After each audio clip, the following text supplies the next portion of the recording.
Cek. Kok mati? Oke.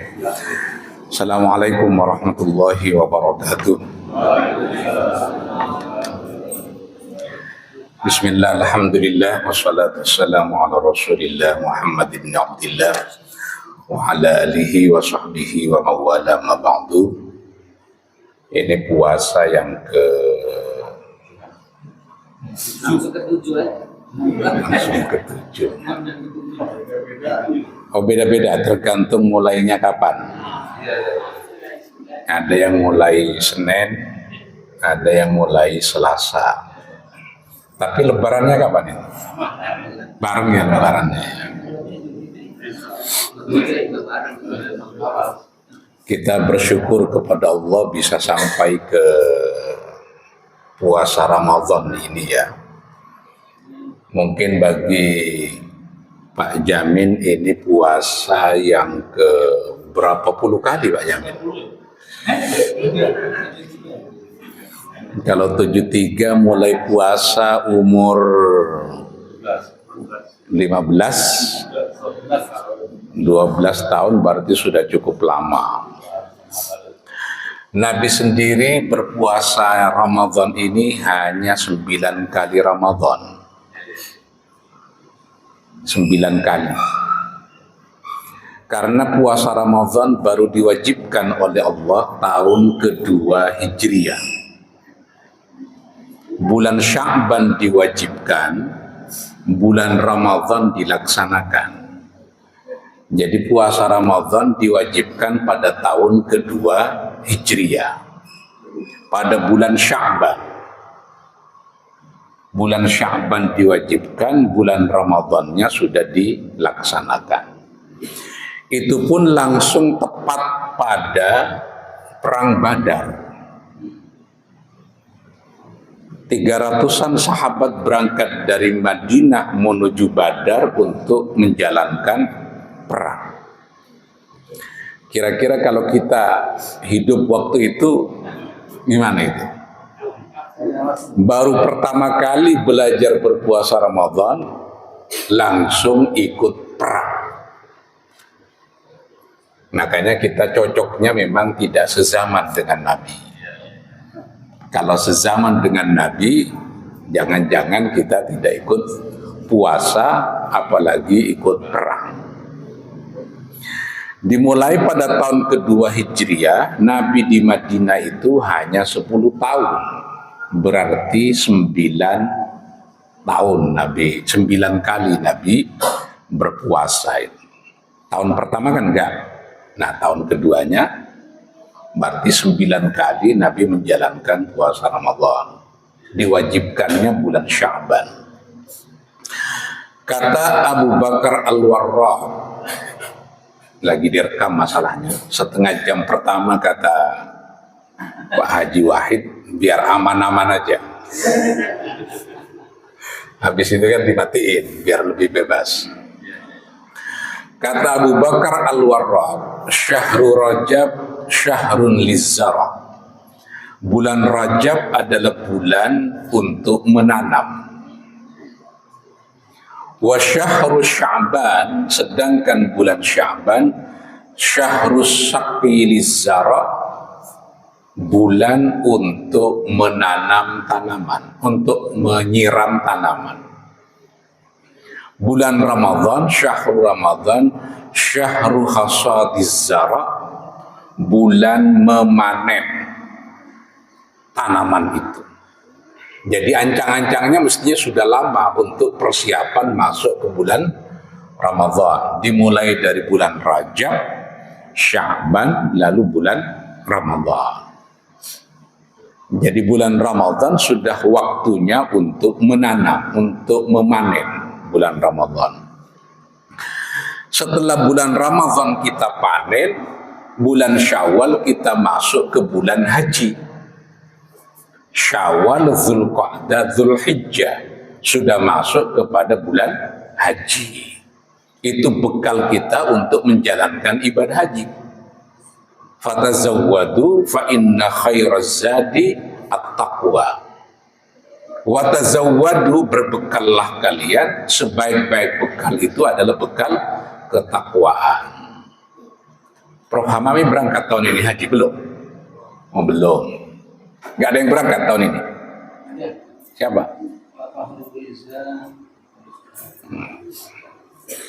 Oh, berarti nanti ada undangan kalau begitu. Ada undangan. Di sini lagi itu. Bulan Syawal, Dzulqa'dah, Dzulhijjah. Habis Dzulhijjah apa Pak Isom? Muharram. Mulai lagi dari awal. Ini lebih hafal Januari Februari ya. Ya Allah ini. Ini gimana kita kok lebih hafal Januari Februari? Nah, puasa kita tahun ini sekali. Kata para peneliti, 2030 nanti puasa kita setahun 2 kali. Pada tahun 2030 kita akan berpuasa pertama pada tanggal 5 Januari. Lalu berpuasa lagi pada tanggal 26 Desember.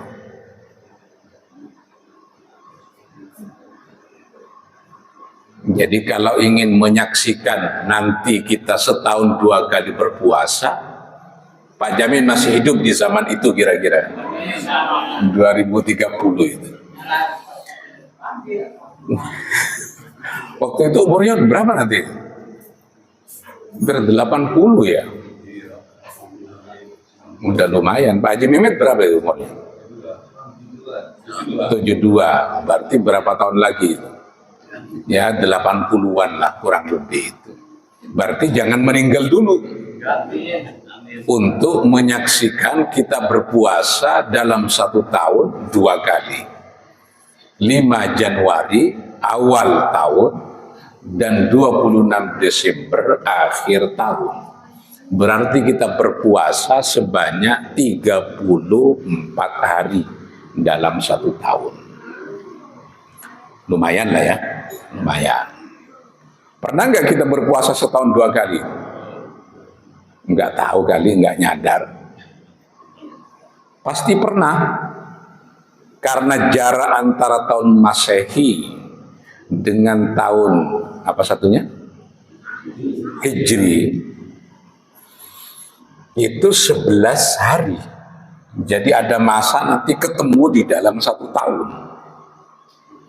Hanya karena di awal tahun dan akhir tahun tidak terasa kita berpuasa dalam 1 tahun sebanyak 2 kali.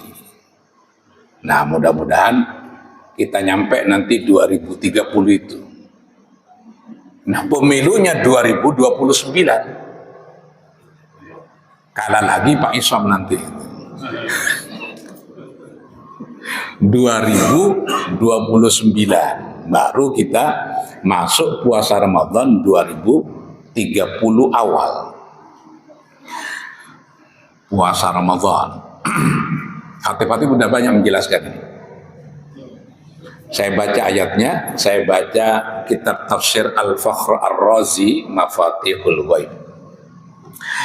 Ya ayyuhalladzina amanu kutiba alaikumussyam kama kutiba alal ladzina min qablikum la'allakum tattaqun. Di dalam Quran ada kata siyam dan ada kata shaum. Ini maknanya berbeda. Kata Siti Maryam, inni nazartu lirrahmani shauma falan ukallimal yauma insiya. Aku sudah bernazar kepada banyak orang, kepada Allah. Inni nazartu lirrahmani shauma. Aku bernazar kepada Allah untuk saum. Falan ukallimal yauma insiya. Aku tidak akan bicara kepada manusia. Berpuasa tidak berbicara. Bagus nggak sih ini? Berpuasa tidak berbicara ini. Ibu-ibu misalnya, biasanya sehari 20.000 kata, dikurangi tinggal 1.000 kata. Jadi kalau nyuruh anaknya mandi, tinggal satu kata, mandi, cukup kan? Nah, pengantarnya dikurangi. Sudah mulai tadi diomongin suruh mandi, sabun disiapkan, handuk sudah ada kan? Pengantarnya itu kan? Nah, itu berarti dikurangi, tinggal hanya satu kata, mandi. Bangunin suami kan juga dikurangi kan? Bangun, tinggal satu kata. Sudah jam berapa mulai tadi dibangunin bolak-balik nah, dikurangi, tinggal bangun. Ini namanya shaum. Bernazar kepada Allah, Siti Maryam untuk tidak bicara kepada manusia. Waktu di pesantren saya sering berpuasa tidak bicara ini. 3 hari gitu tidak bicara ini. Kalau beli nasi ditulis tempe orek, telur dadar, dikasihkan, udah ngerti itu.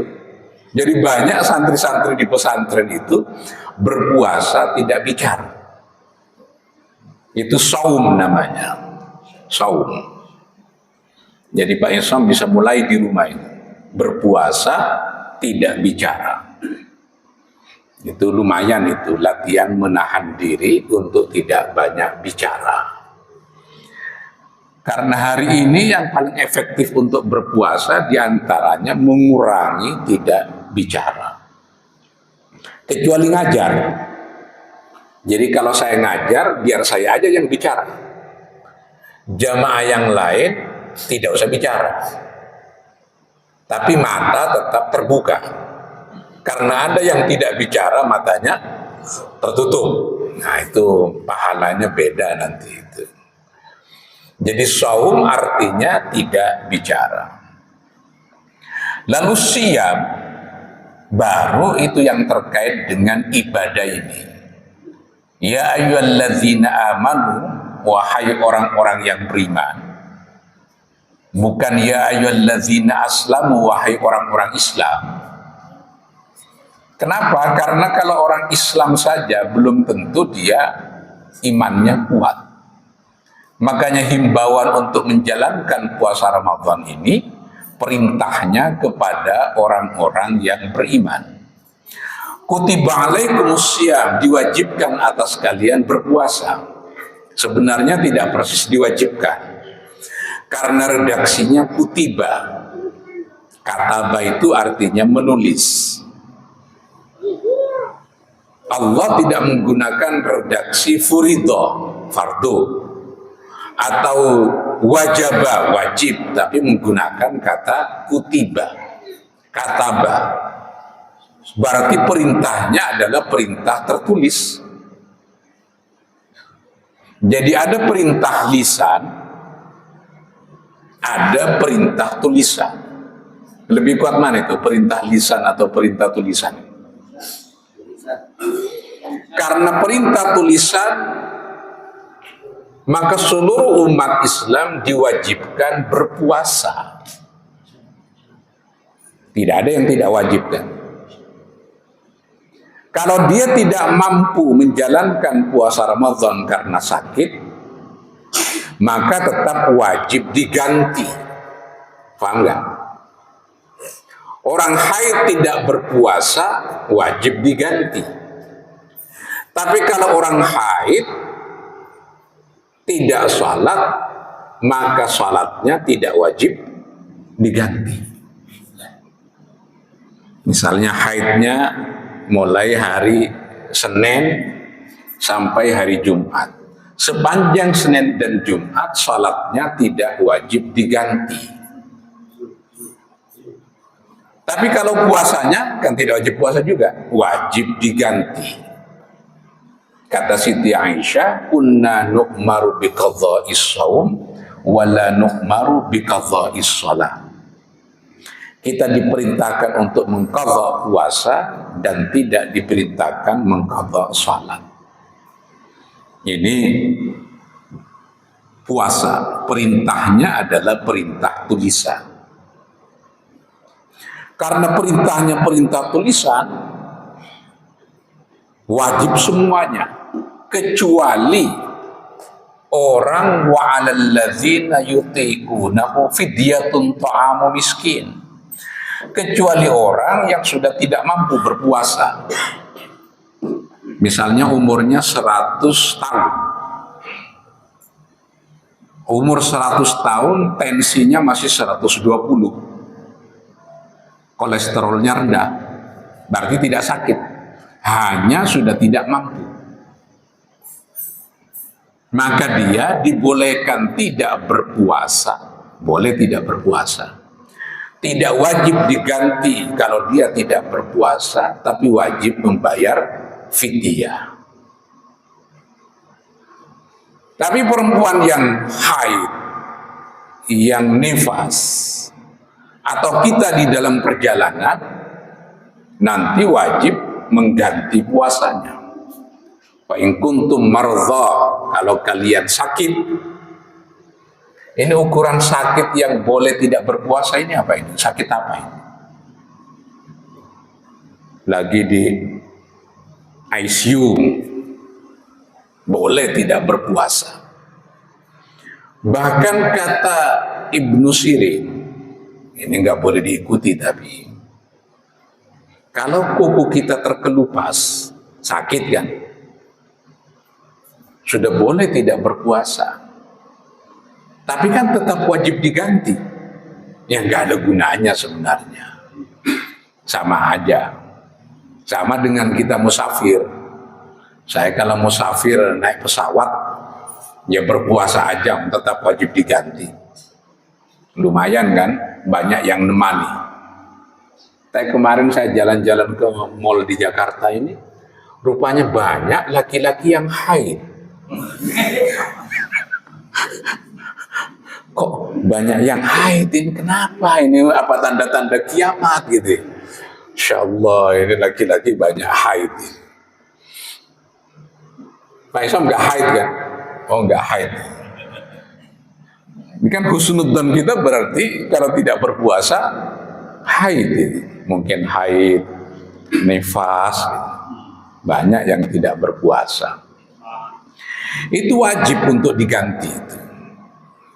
Jadi kalau tidak ada uzur tidak berpuasanya itu haram, maksiat. Maksiat tapi tetap wajib diganti pada hari-hari yang lain. Jadi kutiba alaikumusiyam itu adalah perintah tulisan. Jadi bentuknya undang-undang. Menjadi kuat sekali. Karena bentuknya undang-undang harus segera dilaksanakan. Bulan Sya'ban diperintahkan, tidak ada penundaan lagi. Ramadan langsung dilaksanakan. Makanya kata Allah di dalam Quran, fafirru ilallah. Kalau ada perintah ini harus cepat kembali lari menuju Allah. Sehingga kita dianjurkan kalau kita mau menjalankan salat berjamaah ini harus agak bergegas berangkatnya. Jadi kalau naik sepeda motor biasanya 20, berangkatnya dinaikkan menjadi 30. Di dalam kompleks. Kalau jalan kaki, jalannya dipercepat. Makanya waktu kita sa'i ada lari-lari kecil. Itu harus segera, harus bentuknya tergesa-gesa. Bahkan kalau Sufyan Ats-Tsauri ini itu kalau sholat 1 jam lebih awal dari waktunya. Kira-kira Sufyan Ats-Tsauri itu kayak Pak Jamin lah ya. Duhur jam 12, datang jam 11. Mana Pak Darmadi? Oh, saya nyari-nyari kok nggak ada minuman itu. Lupa lagi berpuasa. Insyaallah. Jadi Sufyan Ats-Tsauri itu diangkat wali oleh Allah karena menyegerakan yang diperintahkan. Jam 12 datangnya jam 11. Pak Isam kemarin Jumatan datangnya jam berapa? Setengah 12, masih kurang itu. Ada sahabat-sahabat Nabi yang Jumatannya berangkat jam 8. Itu yang dimaksud dapat unta gede itu. Gede untanya. Kecuali khatib. Kalau khatib gimana? Boleh nggak agak akhir? Boleh.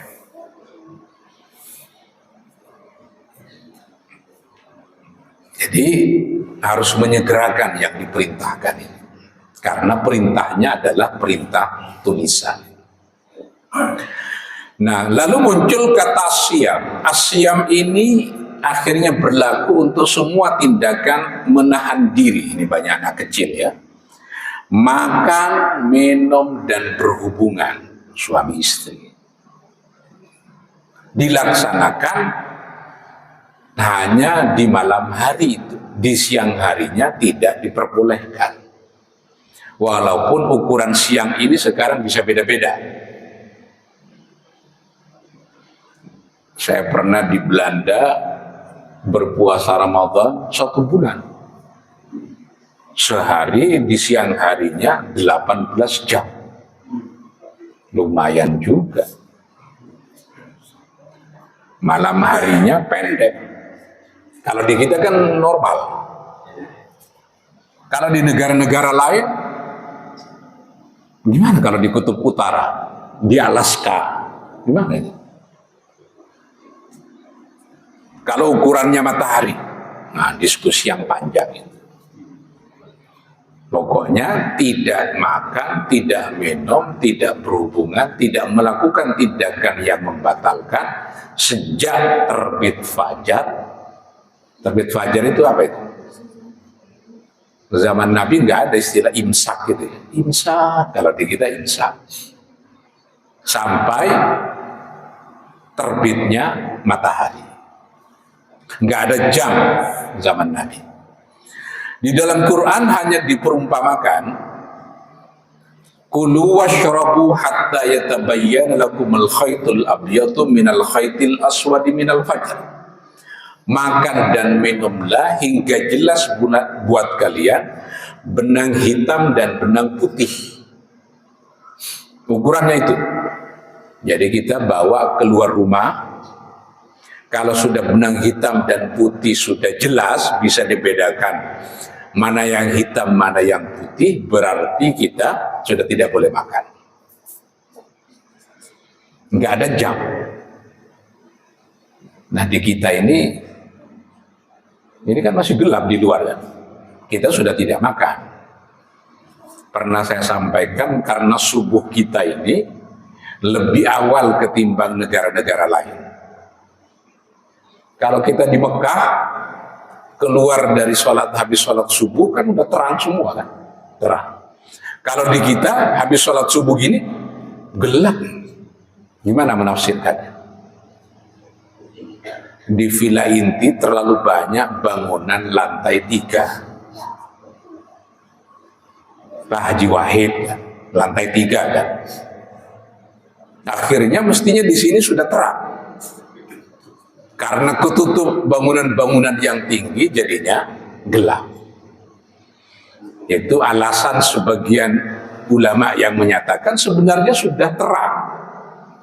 Hanya karena polusi udara, kotor udara kita jadinya gelap. Kalau kita ke India itu kan, di New Delhi itu negara kota yang paling buruk polusinya. Jam 12 ya gelap aja. Oke. Kalau di Mekah kan terang, walaupun banyak bangunan-bangunan di sekitarnya. Kulu washrabu hatta yatabayyana lakumul khaytul abyadu minal khaytil aswadi minal fajr. Makanya kita sekarang tidak bisa membedakan ini sudah terang atau gelap, akhirnya kita pakai jam tangan. Jam tangan ini bid'ah atau bukan? Nabi nggak pernah pakai. Ya boleh aja sebenarnya, kan bukan ibadah ini. Bid'ah itu kalau terkait dengan ibadah. Kalau tidak terkait dengan ibadah, ya boleh saja. Pakai jam tangan. Pakai apa lagi? masjidnya pakai keramik, pakai speaker, itu nggak ada dindingnya, tapi udah nggak ada anjing Pak Isom ya. Alhamdulillah. Dibunuhin sama Pak Isom dulu itu. Oh. Kirim ke tempat lain. Oh, dikirim ke tempat lain. Anjing itu dalam mazhab Maliki tidak najis. Tidak najis itu. Dalam mazhab Syafi'i najis. Yang najis apanya? Liurnya sebenarnya. Hadisnya kan berbunyi, idza walagha fi ina'i ahadikum al-kalbu falyausilhu sab'an.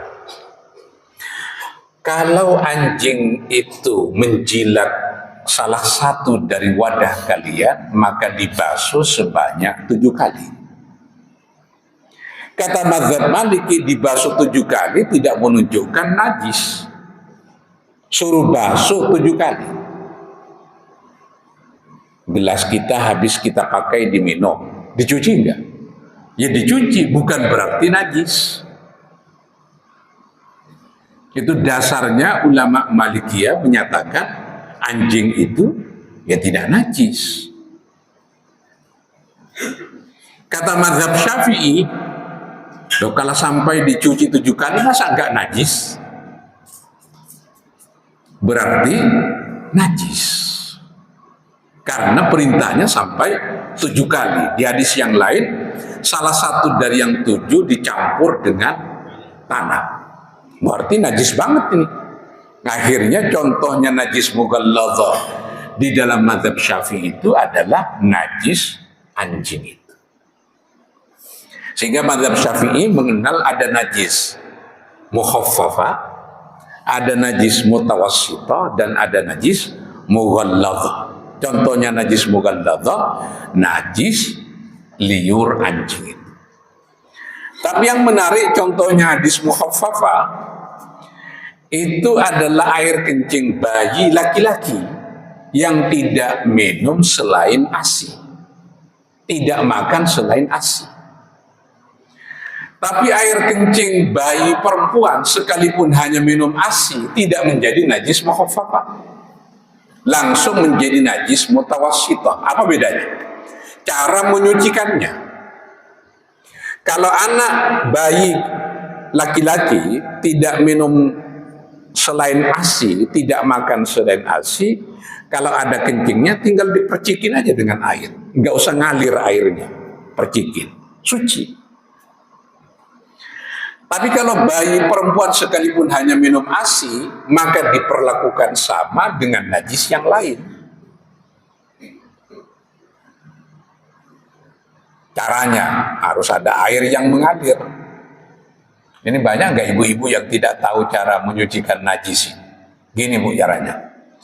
Misalnya ada kencing nih di keramik. Gimana cara menyucikannya? Ini namanya najis ainiyah. Najis yang bisa kelihatan bendanya. Ada bendanya, ada baunya, ada warnanya. Itu cara menyucikannya berat kalau dibikin begitu. Harus di airnya mengalir sampai keluar. Cara menyucikannya, najis ainiyah dijadikan najis hukmiyah. Caranya gimana? Ambil kain, lalu dimasukkan ke situ, dibuang, dicuci lagi, cari yang kering, pokok diulek-ulek sampai air kencingnya tidak ada, aromanya sudah tidak ada, warnanya sudah tidak ada.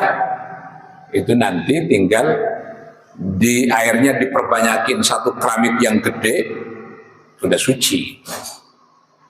Itu cara menyucikan najis ainiyah menjadi najis hukmiyah. Ini banyak yang tidak tahu. Makanya kadang saya kalau bertamu ke rumah orang yang punya anak-anak kecil itu, saya biasanya kalau mau sholat minta sendal. Keramiknya kering, saya datang dari kamar mandi, kaki saya basah, maka itu nginjak najis. kalau tidak tahu cara menyucikannya. Jadi najis anjing itu di dalam mazhab Syafi'i akhirnya najis mughalladhah. Beda dengan di dalam mazhab Maliki, yaitu suci aja. Kan nggak banyak anak kecil kan udah. Sama dengan sperma. Dalam mazhab Syafi'i itu suci. Dalam mazhab Hanafi itu najis. Ini biar tahu kok sampai ulama berbeda pendapat. Dalam mazhab Syafi'i dijadikan suci, kata mazhab Syafi'i, mana mungkin kita tercipta dari barang najis? Nggak mungkin. Walaqad karramna bani Adam. Masa Nabi tercipta dari barang najis? Sehingga mani itu dihukumi suci dalam mazhab Syafi'i. Dalam mazhab Hanafi dihukumi najis. Karena setiap yang keluar dari tubuh kita dari dua jalan itu adalah najis. Kok bisa? Karena Siti Aisyah, udah waktunya dimatiin belum Pak Isom? Belum.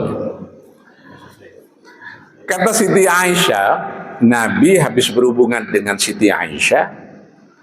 Siti Aisyah sudah mandi, mau sholat subuh, di sarung Siti Aisyah ada bekas sperma Nabi yang sudah kering. Oleh Siti Aisyah tidak dibasuh dengan air, tapi dikerik dengan pisau.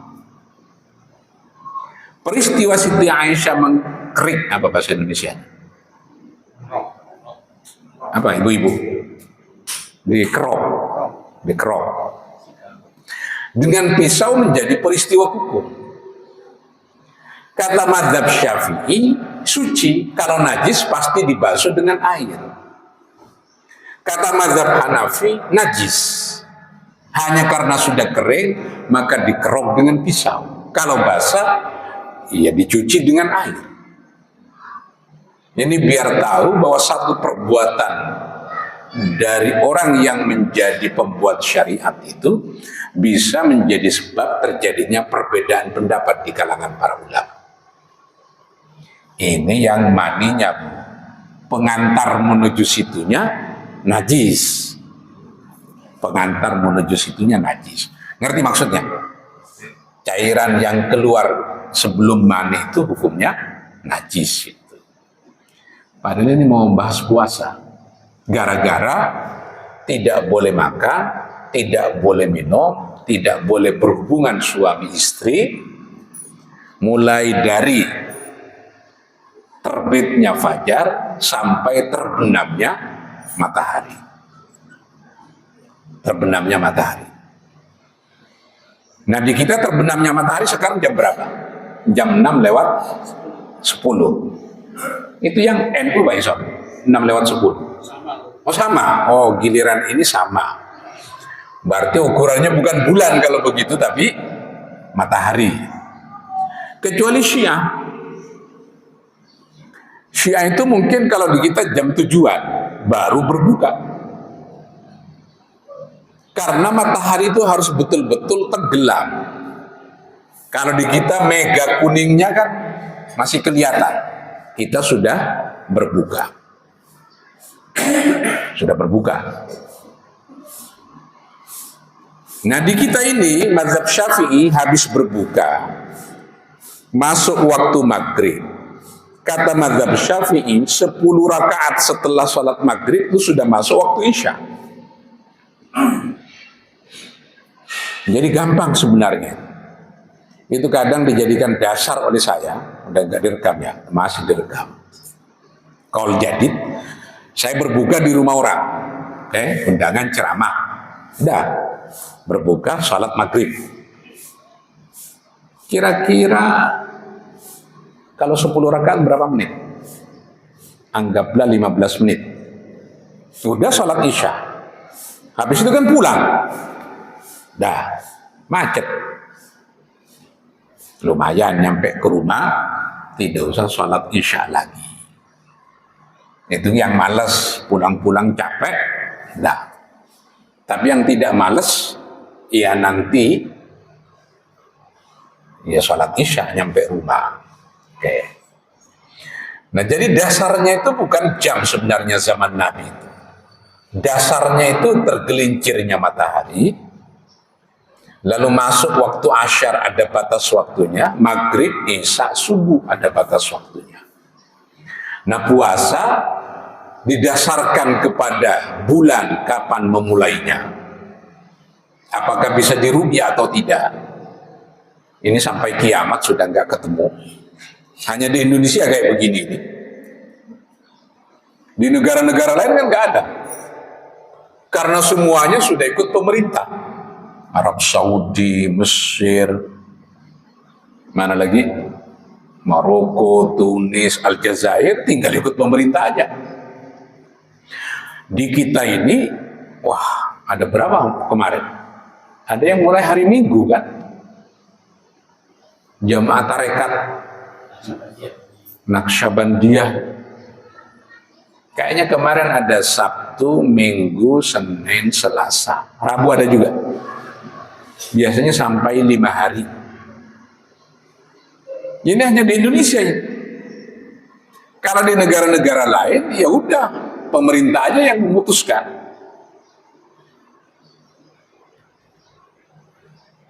Nah di kita ini kalau di luar negeri semuanya tunduk pada pemerintah. Nah kalau di Indonesia udah tidak tunduk.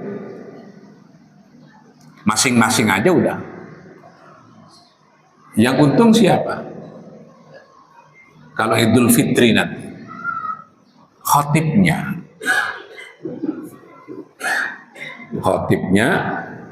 khutbah Idul Fitri sebanyak 5 kali.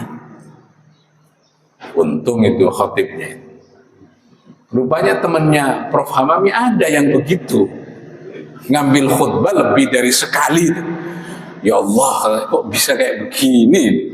Gak tahu temannya Prof. Amirin ada nggak yang begini? Ngambil juga, jadi dia berkhutbah dalam keadaan berpuasa. Saya tanya, kenapa Ustadz ngambil job juga? Khutbahnya padahal jenengan ini berpuasa. Kata dia, khutbahnya kan sunnah aja. Kan tidak wajib. Yang wajib itu adalah membatalkan puasa. Yang wajib. Karena 2 khutbah Idul Fitri Idul Adha ini sunnah, salatnya juga sunnah. Tapi kalau khutbah Jumat wajib itu.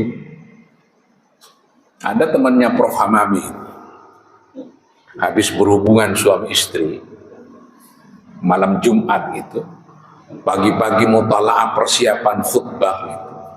Tiba-tiba berangkat menuju masjid tempat khutbah, lupa nggak mandi. Khutbah akan mulai 10 menit, baru dia nyari kamar mandi mau mandi. Nggak usah saya sebut namanya, pasti tahu ini kalau karena lumayan agak kondang ini. Temannya Prof. Hamami. Insya Allah ini.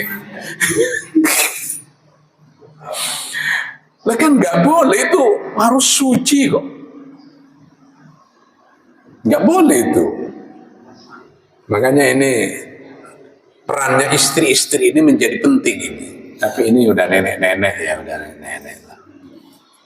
Misalnya Pak Jamin mau baca khutbah itu, istri udah ngingetin itu. Manggilnya apa? Pak atau ayah ini Pak Jamin? Papi. Udah mandi atau belum?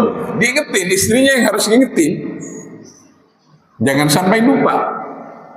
Memang kalau lupa kan tidak ada masalah, hanya menanggung Jumatannya sekian banyak orang.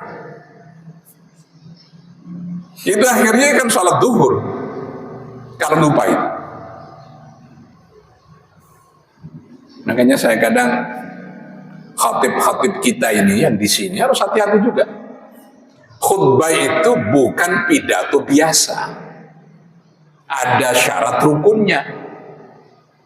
Kayak mantan Menteri Agama jadi khatib di Istiqlal, dulu Menteri Agama, tidak baca salawat, dikira pidato biasa.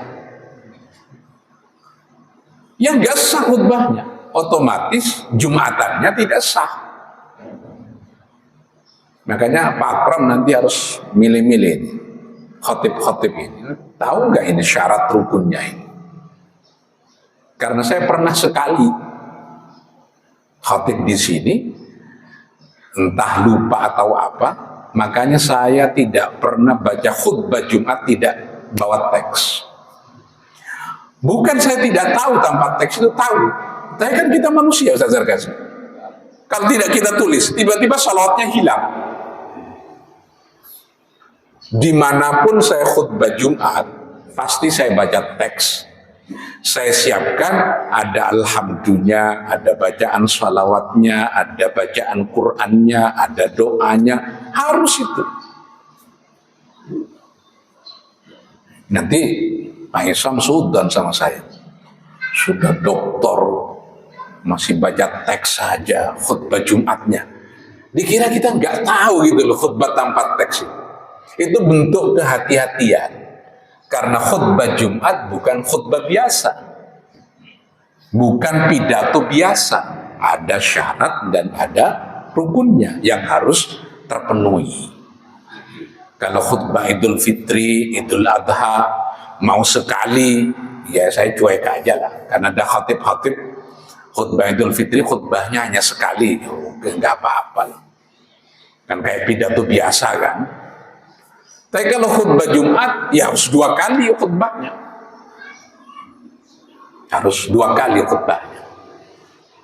Itu wajib itu. Kalau soal pegang tongkat atau enggak, ya itu soal lain lah. Kemarin saya khutbah di Telkomsel. Sejak Telkomsel berdiri, baru kemarin itu saya mimbar pertama, tongkat pertama yang saya pegang. Itu di Telkom itu, ittaqullah. Itu nggak tahu ada gelombang apa kok kembali ke tongkat itu. Ada romantisme kan, ingin kembali seakan-akan kita seperti zaman Nabi. Jadi kalau Ustaz Zarkasi megang tongkat khutbah itu, kita harus bela Palestina, kan ada semangatnya. Pegang tongkat itu. Kalau pegang surban kan lembek aja ini. Nah, pegang tongkat untuk membela Palestina jadi semangat itu. Dulu di daerah Kebayoran itu bukan pegang tongkat, tapi pegang pedang. Pedang. Karena Nabi memang pegang pedang. Karena khutbah Jumat dalam ancaman.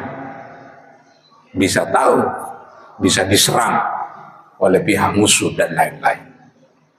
Nah, di sini sampai sekarang belum ada tongkatnya, tombaknya belum ada, sehingga semangat untuk membela, doa kunutnya kan udah keren, membela Palestina itu, dan tongkatnya yang nggak ada gitu.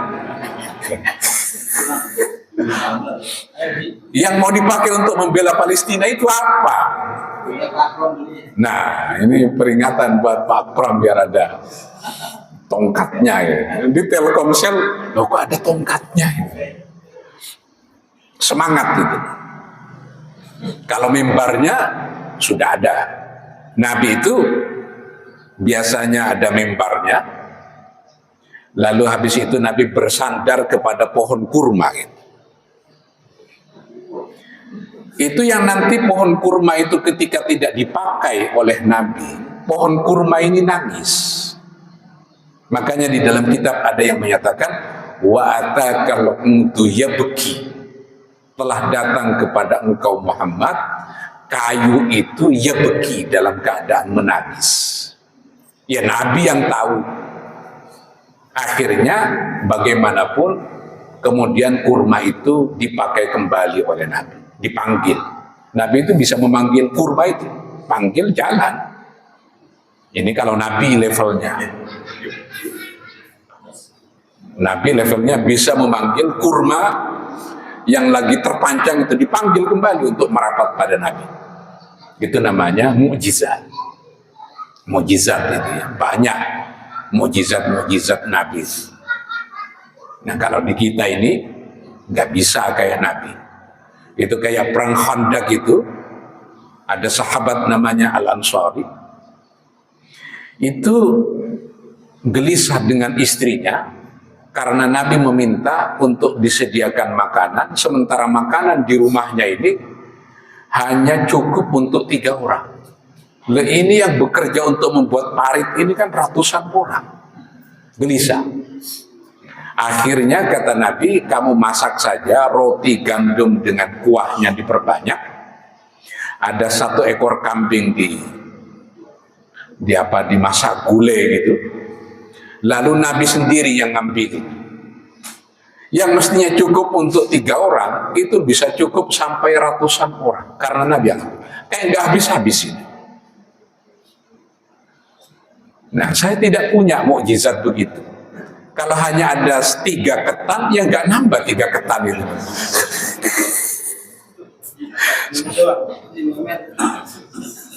Nah, kecuali Pak Akram yang ngambil sendiri. Ayo Pak Islam, itu bisa banyak ketan yang 1 itu nggak habis-habis ya. Itu mukjizat namanya. Mukjizat yang ada pada Nabi. Tapi mukjizat yang begitu itu mukjizat yang kecil-kecil. Karena mukjizat terbesarnya adalah Al-Qur'anul Karim. Kalau yang diterima oleh para ulama itu namanya karomah. Sama kejadiannya luar biasa. Hanya zaman dahulu ulama-ulama kita karomahnya banyak. Ustadz-ustadz kita karomahnya zaman dulu banyak. Mungkin karena zaman dahulu ustadz-ustadznya belum mengenal proposal, penelitian gitu ya. Sekarang kita ini sulit menghindar dari dana kemaksiatan. Sulit. APBN kita ini kan diambil dari pajak kemaksiatan dan dari pajak ketaatan. Yang tinggi itu pajak kemaksiatan. Kayak kita ini kan nggak ada pajaknya. Tapi kalau kemaksiatan pajaknya tinggi. Minum-minuman keras, pajaknya tinggi. Narkoba, judi, prostitusi, itu pajaknya tinggi. Itu masuk APBN. Setelah masuk APBN, itu dibagi diantaranya ke Kementerian Agama. Lalu Pak Hamami bikin proposal penelitian sama Prof. Amilin, dapatlah riset kolaboratif 500 juta.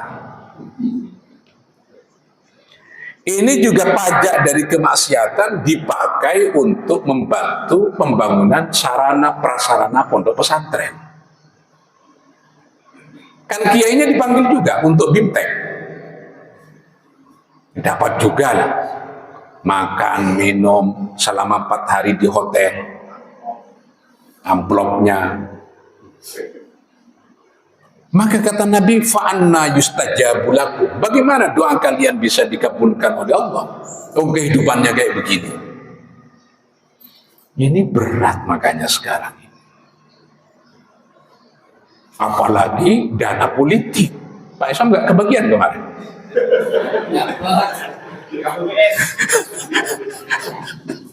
Yang 01 nggak ada dananya ya, makanya kalah.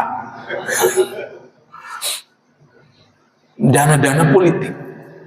Akhirnya kita makin lama makin jarang melihat ulama-ulama yang punya karomah itu.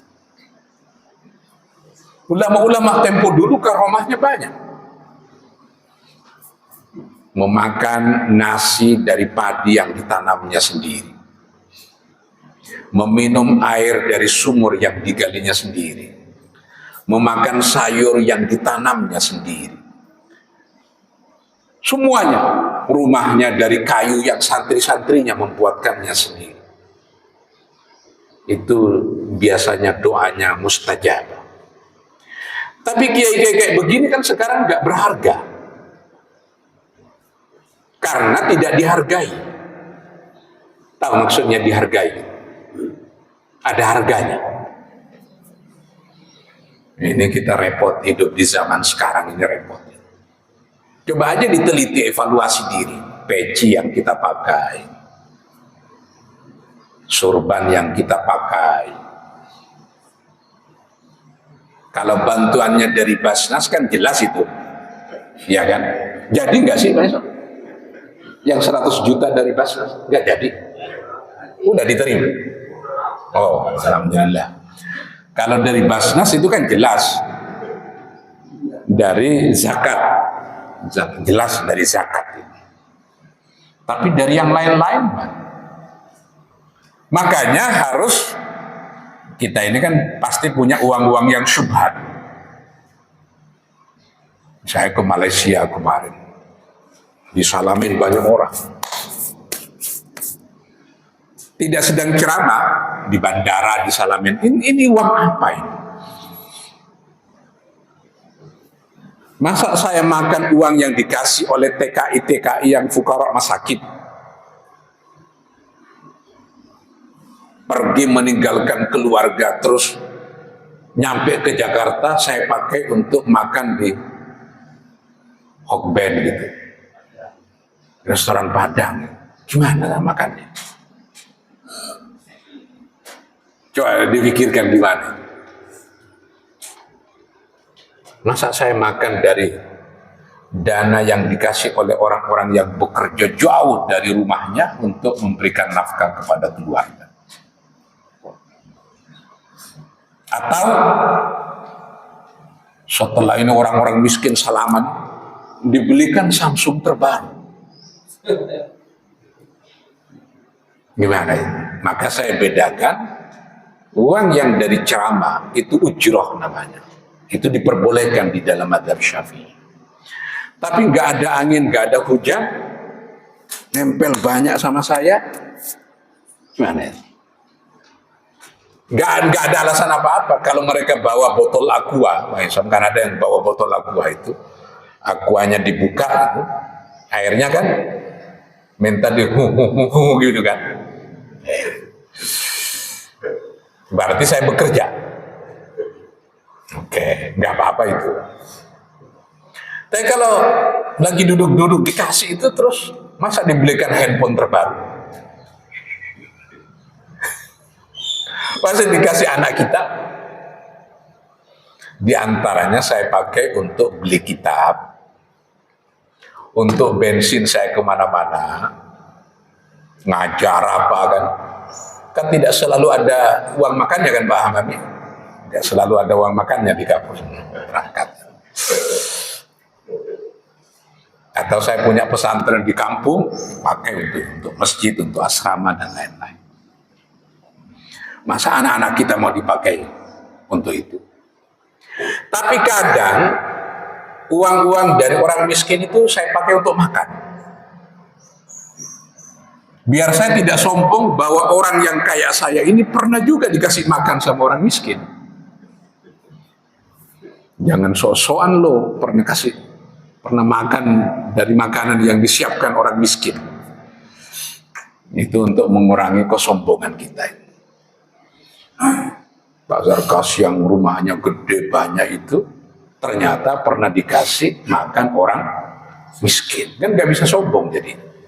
Itu untuk mengurangi tensi di dalam perasaan kita biar tidak terlalu sombong. Kok nyampe ke sini bahasa apa ini Pak? Tiba-tiba udah 1 jam.